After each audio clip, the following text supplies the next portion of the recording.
just didn't feel like competition. I knew it was unfair, and that's when I decided, you know what, I'm going to scratch myself. It breaks my heart that it's a decision you had to make, that the onus is being placed on high schoolers, 16, 17, 18-year-old girls, to ultimately defend themselves. But it shows the lack of leadership, the lack of spine, of a backbone. How many people failed you guys to where ultimately you had to make that decision?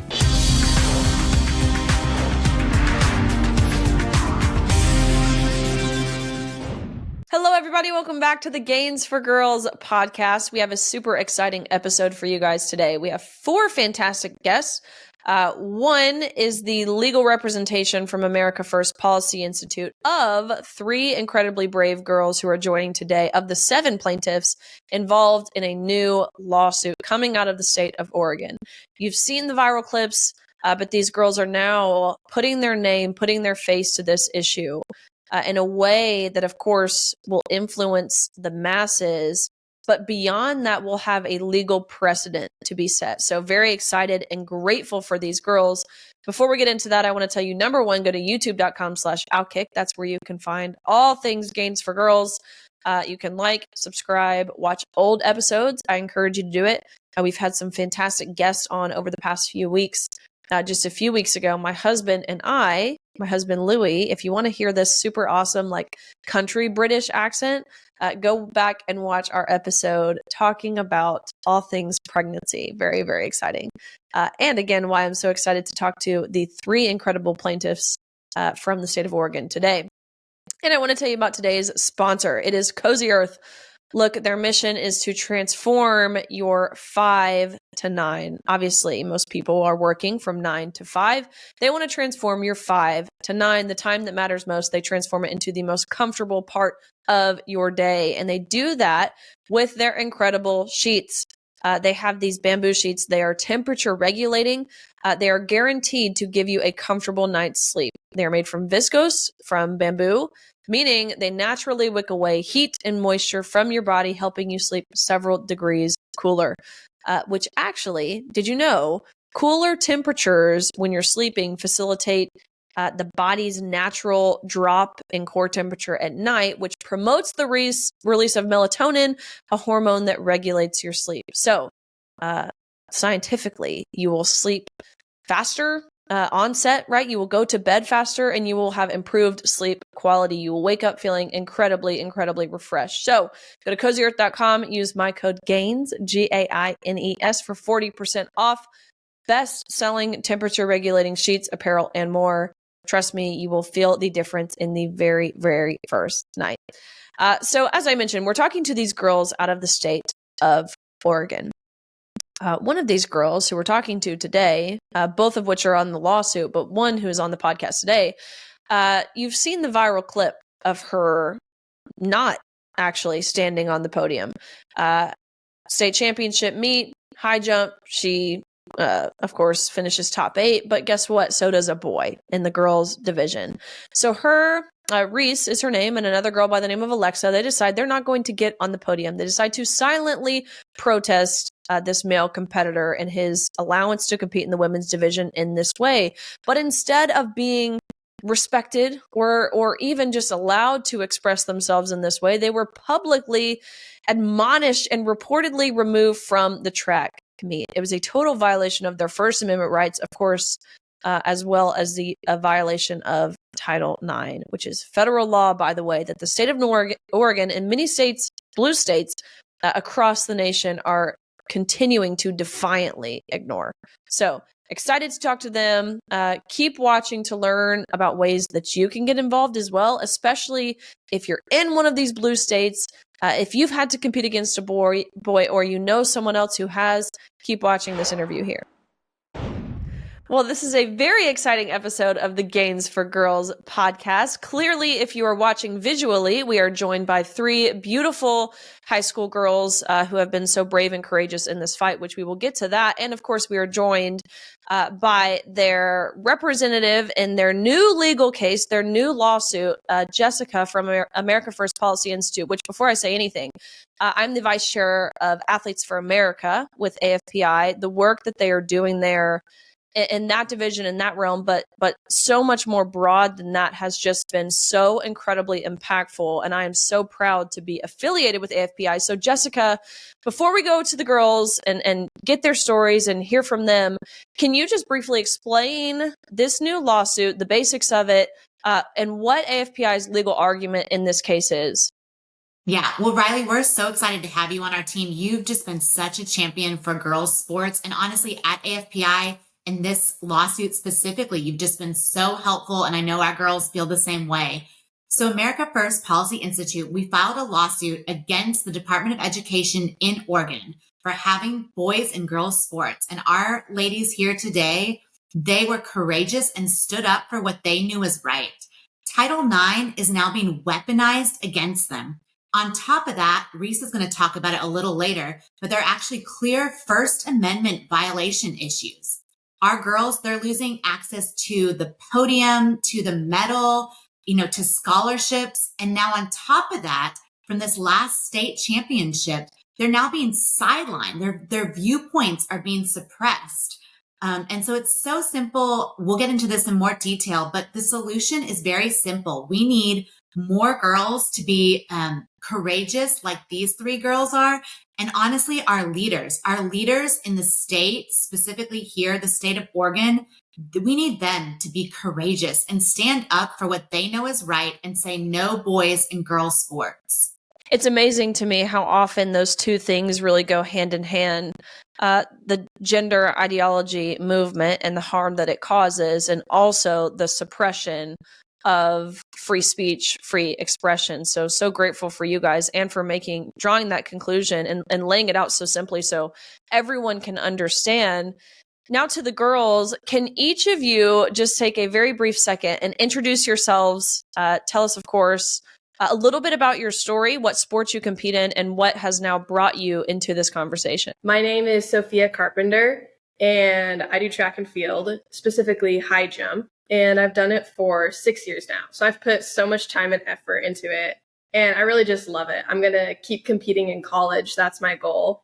And I just want to stand up for this issue because, so few people are doing anything about it. And so I want to stand with the people that are, like these girls and you, Riley, and just join AFPI in this fight. That's amazing. Hi, I'm Maddie. I play basketball and I do track and field. I high jump as well. I'm going to continue playing sports at the next level. I'm going to play basketball.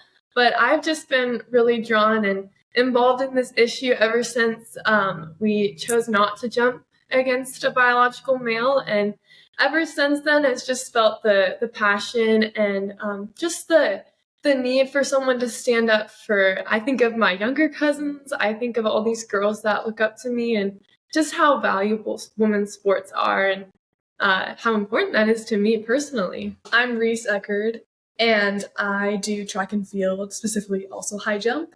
And I've been doing that for about 6 years as well. And I have had 3 encounters with jumping against a biological male just this past track season. And I'm here to stand up for all the girls who don't have a say in what's going on. Yeah, it's amazing. You say just 3 times this past season. It's amazing to me because you have elected representation and certainly representation from the media that says this isn't really happening. But I think the stories that you all are here to share, both on this podcast and of course, legally in your lawsuit, they very much counter that point and they do it very well. Maddie, I want to ask you, because you mentioned something that we've seen this movement really. We've previously dubbed it as like Project Boycott with emphasis on the word boy, of these situations, whether it's a team sport, whether it's an individual type sport like track and field, where a boy is in the lane next to them or on the court on the other team, whatever the athletic setting is. And you have girls who just say, no, like, I'm not willing to do that. Whether it's, we saw this happen often in volleyball. And I talked to some of the girls and they say, look, our safety was at risk. So I just want to ask you, like, was this something, number one, you anticipated or I guess planned for, or was it kind of like a gut instinct in the moment? Can you describe what the scenario was? Yeah, on the day of the meet, it wasn't until the night before that they had released the heat sheets and all of the participants and all of the track meet that I was going to be going to. So I made this decision day of, because that's when I found out that he was going to be allowed to compete. I had prayed about it all day. I had been so stressed the whole day. It was beautiful out, and I was like, no way, I'm not going to jump today. This is such a good opportunity. It's my senior year. I don't even know if like not jumping is going to do anything. It kind of felt hopeless. And then, you know, I get to the meet, and there's I would say it's a weird tension. And I was talking to Reese about it there, and it just didn't feel like competition. I knew it was unfair, and that's when I decided, you know what, I'm going to scratch myself, and kind of how I made that decision. It breaks my heart that it's a decision you had to make, that the onus is being placed on, I mean, high schoolers, 16, 17, 18-year-old girls, to ultimately defend themselves. But it shows the lack of leadership, the lack of a spine, of a backbone. How many people failed you guys to where ultimately you had to make that decision? And Reese, you mentioned a scenario too, which went viral, actually. And I believe for all the right reasons. You had so much support online. I don't know if you got to really see any of it. If you were reading any of the comments, honestly, I if I were you, I would not have been, because it really is such an overwhelming experience and thing to be a part of, that again, you never really could have planned for. You didn't ask for this moment to go viral, but we have of course, the very, very brief clip. We're going to play it really quick.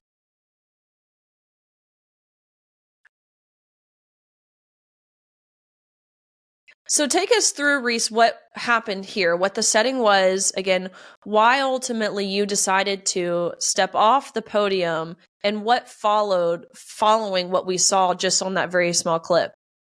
Yeah, so I knew like the week before, after districts, that the biological male would be competing at state. And I always look at the heat sheets and how I'm placed and how other people are placed before the meet.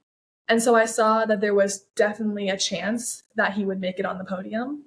And so the week before, I prayed, I talked with my parents, and I decided that if he placed, I would not be getting on the podium.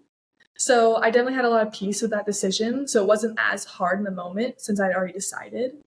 And Alexa, she also got off the podium with me, and she was talking with me the week before, asking what I was going to do, if I was going to not jump at all, get off the podium. And I told her that I really recommended her to jump, and I was going to jump, and that I was going to get off the podium, and that if she wanted to join me, she was welcome.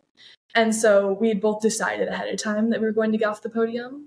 Did you receive any sort of, obviously we saw the interaction from the official. And actually, I want to ask you this, Jessica. I'm assuming this is what, of course, you're insinuating when you talk about that violation of the First Amendment rights. Can you give a little more insight on what happened here and how specifically this is a violation of their First Amendment right? So most of us think of the First Amendment as speaking, right? You have the right to say something. But here, what Reese and Alexa did, their actions are actually, them speaking. So that's their First Amendment right. Again, even though it's not out loud, their action is part of their speech. And honestly, Riley, this is exactly the reason why the First Amendment was created. We want citizens in our nation to be able to stand up against the government. So the government in this case is the Department of Oregon's education system. We want citizens to be able to stand up when they think their rights are being violated by the government, and they're allowed to speak out. And so that official, he should have let her express her viewpoint, express her opinion by stepping down. But instead, he got her out of the way, told her she had to leave, or both of them had to leave. And again, that's then the government suppressing your First Amendment rights. Yeah, and this is kind of a question for all of you, because I would imagine you guys, of course, have had different experiences and interactions and observations over the last season, but maybe even longer than that. Have you guys seen the other side of this debate, of this argument? Have they been able to freely express how they feel and their affiliation with the topic and how they have asserted themselves? They have, yeah. I've noticed that, how so like at the state meet, it's the shirt that Maddie's wearing right now, the XXXY shirt. Which they're fantastic, by the way. So fun. So I was wearing that all during warm-ups, and during introductions, I wore that shirt also. And in our lineup jumping order, I was actually jumping right next to this biological male. And so they called up my name, and I stepped forward, I waved, and I like little signal to my shirt, like, save women's sports, you know? And I just think it's interesting because after that, there's the whole, like Jessica was talking about, the whole debate of, you know, free speech and First Amendment rights. Meanwhile, over here, we have these transgender athletes who can compete based off of their feelings and not actual, like, logical reality. You know, even before the meet, we were in the warm-up area, and Reese and I were talking to each other. We were excited because we're looking around and we don't see this athlete anywhere. We thought he had scratched. And the official told us, she said, okay, we have everyone here. So we were like, he must have scratched. He's not here. And we turn the corner, and here he comes with a bodyguard. And it's just insane to me that we're protecting these people that, I don't know. It's just interesting that who gets protected and who doesn't get protected. It's like an elevation for them, and then it's like a lesser for the actual real girls that are competing. It's definitely discrimination in itself to elevate someone else and give less rights to the girls who are the ones that are competing. Exactly. And that's kind of like the red flag that should be raised in people's minds when they hear the word inclusion, especially when it comes to the athletic realm on this topic. It really means exclusion. And who we are excluding are women and girls from the women and girls division or categories. Reese, I wanted to ask you too, like, following this interaction, actually this goes for all of you. You've all been brave in your own scenario that you've had to deal with this. What about responses you guys have received either from your coaches or maybe teammates or peers or school staff? Like, was there any other discipline or was there support? How did that response look for you guys? Well, I'm homeschooled, so I don't actually go to the school I compete with. So I think that was like kind of a blessing that I didn't have to deal with whatever would have happened after that meet. But I did talk to my coaches. They were in support. I'm not exactly sure how they supported this issue, but they supported my decision. And so I didn't get very many hate or anything, just basically just so much support from all my friends and family and everybody I've talked to about it. Yeah, I think I got a lot of support too. I got a lot of people messaging me saying how thankful they were that I was stepping up for them, that I was standing up for women's sports. It definitely felt like when I was talking to my teammates prior to making my decision to not jump, that they were like, what is it going to do? Honestly, like, it was more of, sure, you won't jump, but like, so you didn't jump and that's it. And it's not really going to do anything. And I think that was my only hesitation to not doing that. But, you know, there's so many amazing, fruitful things that have come through that. And just the support that we've all received has been awesome too. Yeah. Just to echo what Reese and Maddie have already said, I've also received a lot of support. And I think an interesting part of it too is that, for me at least, any of the hate comments or, you know, backlash I've gotten has all been online. And I don't have social media. I'm not on social media. And so it's only been like my mom and my parents seeing this kind of stuff. And so they've said that it's happened, but like, I don't feel any need to go out and like read that. Like you said earlier, Riley, like, you know, why do that? I'm not going to let it bother me. No. And honestly, online, on any public forum, it doesn't matter what the public forum is, I've noticed, of course, it's just so not representative of real life, right? There's this phrase, the silent majority and the very loud minority, and that has become incredibly evident over the past few years. And I think it is due time. And we're seeing that tide change where the silent majority is finally finding their voice, largely to thank people like you guys for being one of the first, especially to pursue action in the way that you guys have. Jessica, we have 3 girls here, but are there more plaintiffs on the lawsuit, and are they across various different sports? Yes, we do have a number of other plaintiffs in actually round about the same sports, all track and field. And honestly, we're looking though for other young girls to step up and do the same thing. And we've also talked to some people in California, some of these other states also that are having the same situation, that are really pushing back against this Title IX issue. And if if anyone listening to this knows of a situation, please reach out to America First Policies Institute, because we'd love to talk to you, hear what's going on, and make sure we can stand up for you guys as well. Yeah, it's great to hear you guys are looking at other states too. Yeah. Of course, we've seen this happen across the nation. Even since Donald Trump has been back in office, this has happened in California, of course, Oregon, Washington, Minnesota, Maine, the list goes on. So that's really fantastic news here. I guess maybe my last message or a question for you girls is kind of like, what do you want to happen now? Whether that's from the courts, from the media, from schools, like, is an apology enough for you girls? I think what I would say is that something that I've thought about a lot in this whole lawsuit and situation is I kind of have this thought of, like, how much does it actually matter? Like, how important is this?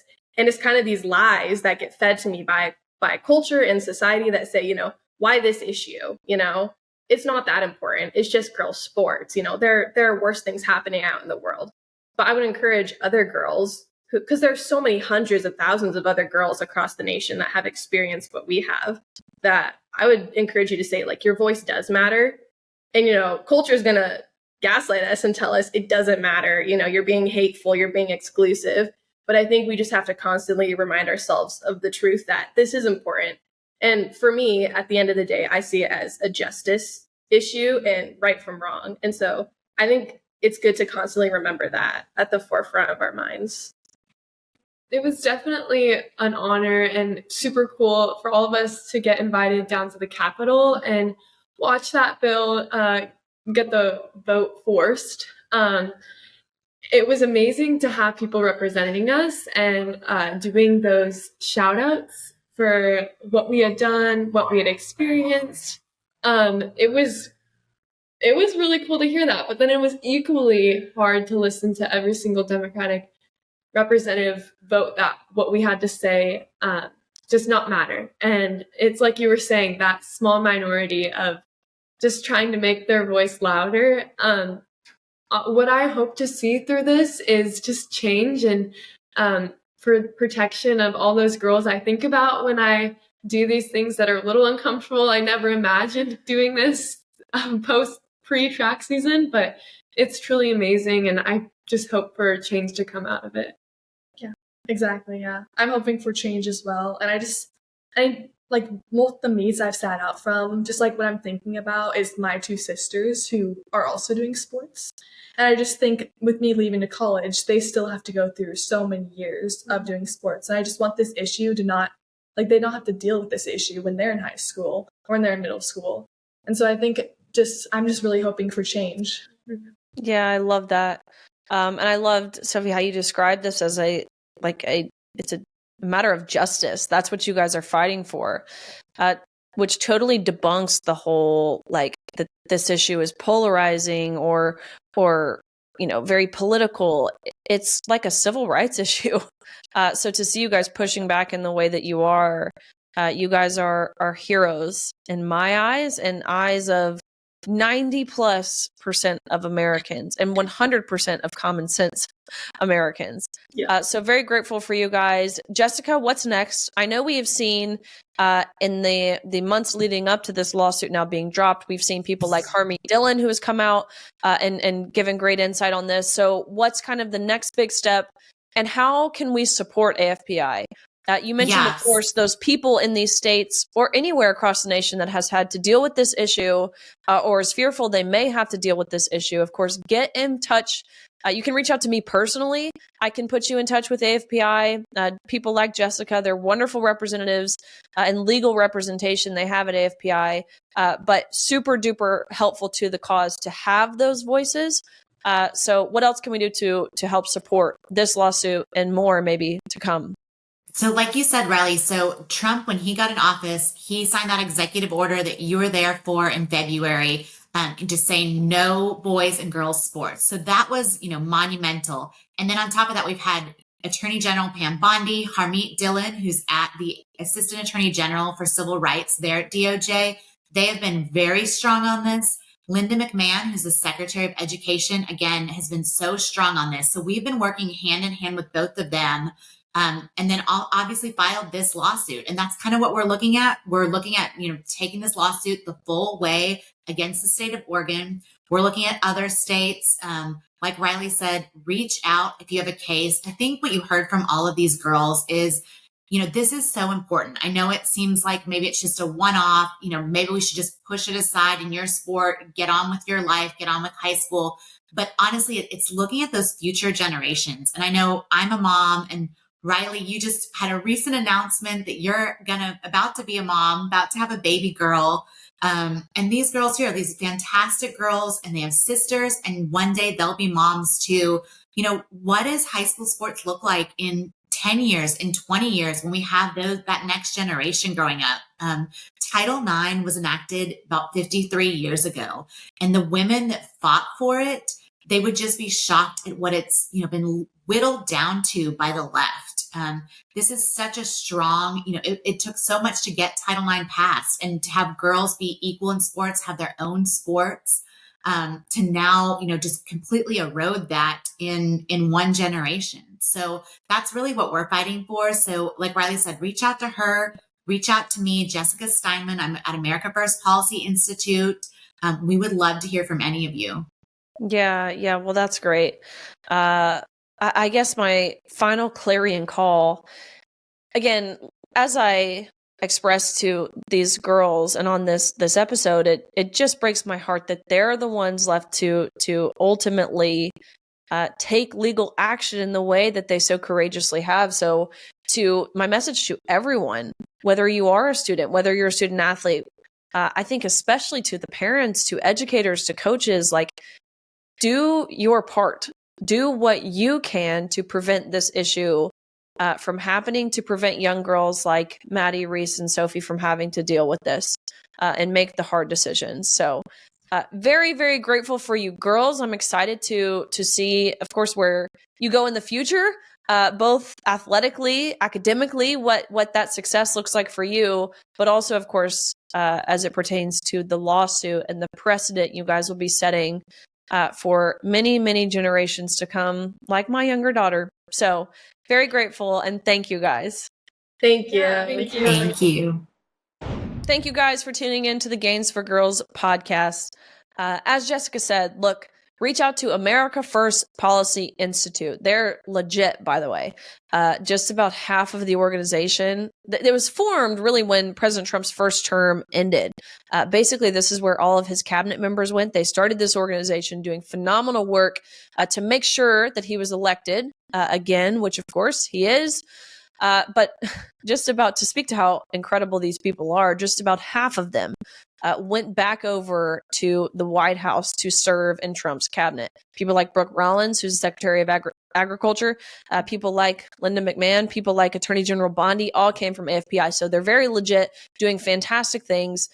Reach out to America First Policy Institute, or reach out to me personally, and I can help direct you if this is something you've dealt with or fear you may have to deal with. We would love to put you in contact with someone who can help do something about it. Appreciate you guys. YouTube.com/OutKick. That's where you can find all things Gains for Girls. And go to CozyEarth.com. Use my code GAINS for 40% off. 40% is no joke.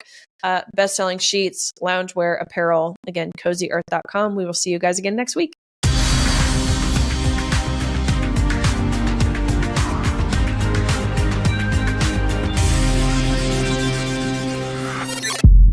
Hey everybody, thank you so much for watching. The fight to save women's sports and restore common sense is far from over, and I continue the conversation every week. So make sure to catch more content over here and subscribe to OutKick so you don't miss a thing.